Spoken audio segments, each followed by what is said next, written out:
మా గార్డెన్‌లో ఉన్న ఈ ఆర్గానిక్ తోటకూరని ఏ విధంగా వండుకున్నా గూడా టేస్ట్‌లో రాజీ అనేదే ఉండదు.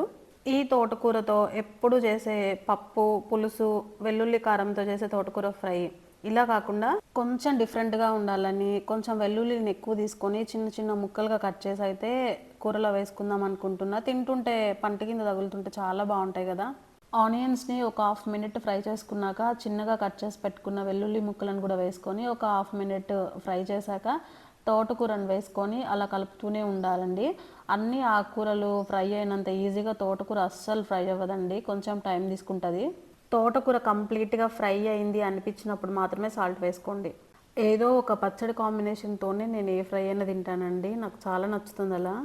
అనుష రాధిక గారు, మీరు కామెంట్ చేశారు కదా తోటకూరని చపాతీలోకి, రాగి పిండిలోకి, సద్ద పిండిలోకి ఇలా అన్ని పిండిలలోకి వేసుకొని చేసుకుంటే చాలా బాగుంటుందని. ఖచ్చితంగా ట్రై చేస్తానండి. Thank you.